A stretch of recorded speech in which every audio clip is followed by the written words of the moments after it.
Imagine you are a young couple. You have worked hard, saved your money for 5 years, and finally found a small, modest starter home. You put in an offer. But the real estate agent calls you the next day and says you were outbid. You were not outbid by another family trying to build a life. You were outbid by a massive, faceless corporation that paid 20% over the asking price, entirely in cash, without ever stepping foot inside the house. This is not an isolated incident. This is not bad luck. This is a mathematical algorithm executing a hostile takeover of the American dream, and it is happening in every major city in the United States right now. I am Professor Jiang Miller. Today we are going to look at the American housing market. We are going to look at the massive, permanent transfer of wealth happening right in your neighborhood. And I am going to explain the dark mathematical formula that Wall Street is using to ensure that the middle class never owns property again. I will break this down step by step in plain, simple English. Part 1. The 2008 betrayal and the birth of an asset class. For generations, the formula for the American middle class was simple and guaranteed. You work a job, you buy a house, you pay off the mortgage over 30 years, and that house becomes your wealth. It is the asset you use to retire, or the asset you pass down to your children. Homeownership was the absolute foundation of American economic stability. But Wall Street looked at that foundation and realized they were missing out on the greatest, most secure financial asset in the world. To understand how this hostile takeover began, we have to look back at the 2008 financial crisis. Wall Street bankers created a massive bubble using toxic subprime mortgages.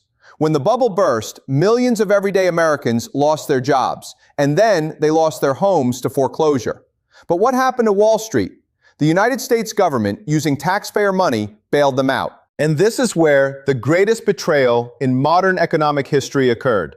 Massive private equity firms and asset managers, companies with trillions of dollars in newly printed capital, realized they could buy up these foreclosed homes for pennies on the dollar.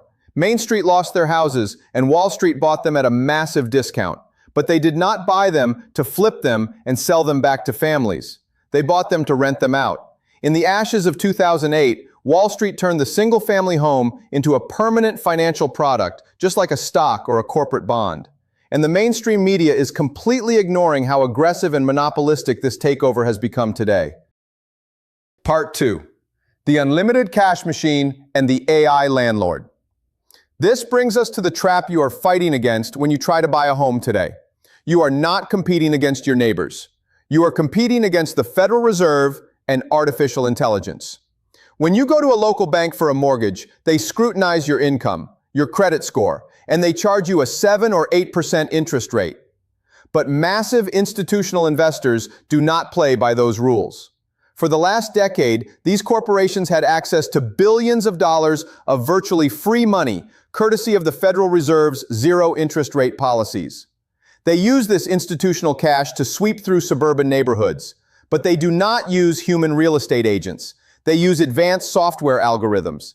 These algorithms scan the entire country, identifying zip codes with good school districts and growing job markets. The algorithm simply points, and the corporation buys 10, 20, or 50 houses a month in that specific zip code. They can pay completely in cash, waive all structural inspections, and close the deal in 7 days. A normal family using a traditional 30-year mortgage simply cannot mathematically compete with an AI algorithm backed by billions of dollars of institutional capital. Part 3. The fatal domino effect on your freedom. Now I want you to pay close attention because this is the exact sequence of events that is permanently destroying the housing market. It is a calculated domino effect designed to trap you in a cycle of renting forever. Step 1. Institutional investors deploy their algorithms to identify growing cities. They buy up a massive percentage of the available starter homes, the very homes that young families need to enter the middle class. Step 2. Because Wall Street has removed these homes from the market and converted them into permanent rentals, the supply of houses actually available for sale drops to historic, unprecedented lows. Step 3. When supply vanishes, the price of the remaining homes skyrockets. A house that cost $200,000 a few years ago now costs $400,000 or $500,000. The 20% down payment alone becomes impossible for the average worker to save. Step 4. The psychological and financial trap. The young families who are priced out of buying are forced back into the rental market. Step 5. This is the absolute genius of the Wall Street business model. Who owns the rental properties? The exact same institutional investors who bought all the houses in Step 1. Because everyone is forced to rent, the demand for rentals explodes. Step 6. The algorithmic price fixing. These mega landlords do not set rent prices based on what is fair. They use centralized pricing software that tells every corporate landlord in the city to raise their rent simultaneously. By doing this, they can artificially push the rent up by 10, 15, or 20% every single year, eliminating any competition. Step 7. The final domino. As your rent consumes 40 or 50% of your monthly income, your ability to save money is completely destroyed. You will never be able to outsave the rising cost of a down payment. The trap is closed. You are permanently transformed from a wealth-building owner into a dividend-producing renter for Wall Street. You become a serf on your own continent. Part 4. The build-to-rent nightmare. If you think you can simply move further away from the city to find a cheaper house, you are underestimating the scale of this operation. Wall Street has realized that buying existing homes one by one is too slow, so they have created a new terrifying trend, the build-to-rent community. Massive corporations are now partnering directly with home builders. They are buying entire plots of land, building entire neighborhoods with hundreds of houses, community pools, and parks. But there is a catch. Not a single home in that neighborhood is for sale. The entire subdivision, the entire town, is owned by one single corporate entity. You are allowed to live there, but you will never own the dirt under your feet.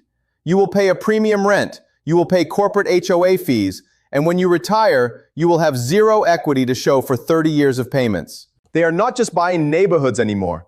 They are manufacturing permanent rental colonies. Part 5. Preparing for the death of the dollar. Many people ask, why does Wall Street want physical houses so badly? Why don't they just buy stocks or government bonds or build massive apartment complexes?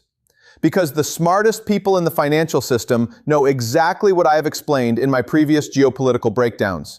They know the United States is sitting on a $39 trillion mountain of unpayable national debt.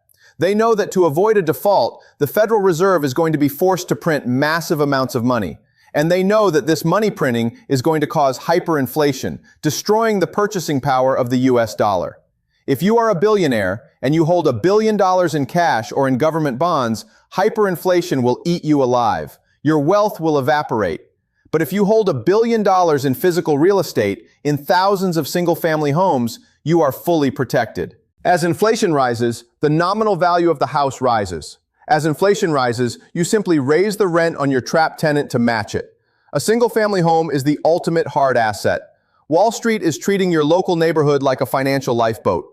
They are hoarding hard assets to survive the coming collapse of the fiat currency system, and they are locking the American middle class out in the cold to drown.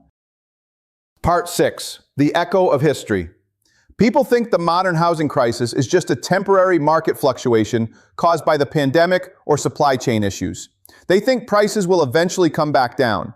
But history tells us a very different, very brutal story. Look at the transition from the Roman Republic to the Roman Empire. In the early days, the absolute strength of Rome was its independent farmers, citizens who owned their own land, produced their own wealth, and fought to protect it.